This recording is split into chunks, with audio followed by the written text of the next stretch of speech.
আমাদের এই ব্যবসাটা আসলে মূলত 4 বছর পর পরই একটু ভালো বেচা কেনা হয়। আমাদের থেকে যারা একটা পুরনো প্রজেক্টর কিনে নিস তারা কখনোই নতুন চায়না প্রজেক্টরগুলো কিনে নাই, তো অর্ধেকেরও কম দামে ভালো জিনিস আমাদের এখান থেকে নিয়ে যে রেজলিউশনটা, যে আলো ব্রাইটনেস কন্ট্রাস্ট, যে লুমেন্সটা পাবে সেই লুমেন্সটা চায়না প্রজেক্টরে থাকে না। ওদের ওখানে লেখা থাকে 4000, 5000, 6000 লুমেন, কিন্তু ওখানকার 4000 লুমেন আর আমাদের এখানকার 400 লুমেন সমান কিনতে পারতেছে। 2000, 3000, 4000, 5000 টাকা করে বিজ্ঞাপন দিয়ে বিক্রি করতেছে। আসলে ওগুলো তো প্রজেক্টর না, খেলনা। যেমন বাংলাদেশের দল তো ব্রাজিল শেষ, এখন মনে করেন যে 50% বিশ্বকাপ শেষ। আমাদের এখানে মূলত প্রজেক্টর সার্ভিস হয়, যেমন হিটাচি, ইপসন, বেনকিউ, মিৎসুবিশি, মানে ব্র্যান্ড বলতে যত প্রজেক্টর আছে সার্ভিস প্লাস সেল দুটোই হয়। সেকেন্ড হ্যান্ড গুলো এগুলো আমাদের বিভিন্ন অফিসের অকশনের মাধ্যমে আসে, কিছু আছে ইউজারের মাধ্যমে কিনছে, এখন আর তাদের লাগতেছে না। অফিস লেভেলেও কিছু কিনে, যারা অল্প টাকায় কিছু ভালো জিনিস খুঁজে তারা কিনে। এই বিশ্বকাপ খেলা গেল, বিশ্বকাপ খেলা উপলক্ষে যারা একটু মোটামুটি ভালো পর্দা, বড় স্ক্রিনে ভালো রেজলিউশনে খেলা দেখতে চায় এরা কিনে। আবার কিছু আছে মনে করেন নতুন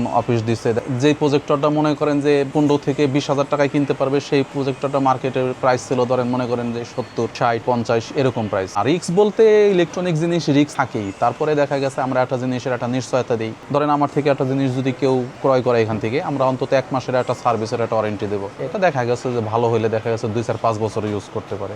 আবার দেখা গেছে 2-4-6 মাসের মধ্যে এটা নষ্ট হতে পারে। ইলেকট্রনিক জিনিস বলার কায়দা নাই। 2-2.5 হাজার টাকা থেকে শুরু করে 7-8-10 হাজার টাকা পর্যন্ত লাগতে পারে। ওনার 10 হাজার টাকাতে সার্ভিস করলেও লাভ আছে, কারণ ওরকম মানের একটা প্রজেক্টর কিনতে গেলে এখন বর্তমান বাজারে মনে করেন যে 70-75 হাজার টাকা লাগবে। সে যদি 10 হাজার টাকা খরচ করে যদি সে আবার আগের মতো ওরকম রেজলিউশন, আগের মতো ওরকম সার্ভিস পায়, তাহলে তার এটা ভালো না? নেবে এই যেরকম বিশ্বস্ত জাগের দরকার, যারা মনে করেন যে আপনার পুরোনো মালের প্রতি জাগের আশ্বাস থাকে, যারা বুঝে যে না পুরোনো মালগুলো ভালো ছিল। অনেক ধরনের প্রজেক্টর বের হয়েছে। খেলনা বলতে আসলে খেলনাই বলি আমরা, কারণ হচ্ছে এখনো ভালো মানের একটা প্রজেক্টর কিনতে গেলে 50 হাজার টাকার উপরে কিনতে হবে। আর সেখানে একটা প্রজেক্টর মনে করেন যে 3-4-5 হাজার টাকায় দিয়ে দিল, ওইটা আমরা খেলনাই ভাববো। আমাদের এখানে একটা প্রজেক্টর ল্যাম্প লাগাইতে 4,000-5 হাজার টাকা লাগে, আর ওখানে মনে করেন যে একটা প্রজেক্টরই দিয়ে দিছে রানিং মনে করেন যে 4-5 হাজার টাকা। ভুল ওখানেই করে। এই যে বিশ্বকাপ এরা যারা কিনে নিচ্ছে এগুলো দেখতে পারতেছে না, না আছে রেজলিউশন, না আছে একটু আলোতে ওইটা দেখতে পারবেন। আমাদের এটা এরকম চকচকা ঝকঝক আলোর মধ্যে দেখতে পারবে। আর ওটা মনে করেন অন্ধকার করেও কোনটা মেসি, কোনটা নেইমার, কোনটা মনে করেন এমবাপ্পে কিছুই বোঝা যাবে না। অনলাইনে অনেক খুব সুন্দর করে অ্যাড দেয়, অ্যান্ড্রয়েড সিস্টেম প্লাস আপনার 4K সাপোর্টেড, এইটা ওইটা দিয়ে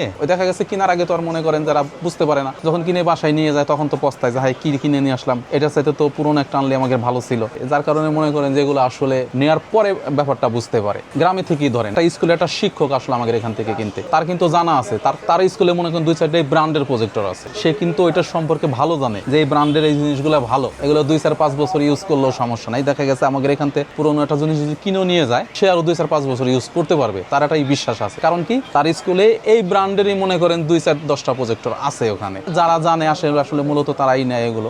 ধরেন আমাদের এখানে সর্বনিম্ন একটা প্রজেক্টরের লুমেন থাকে মনে করেন যে 2500-2700, এটা জেনুইন 2500-2700। আর ওদের ওখানে যেটা মনে করেন 4000-6000 লুমেন্স লেখা থাকে, ওইটা আসলে 600 লুমেনও থাকে না।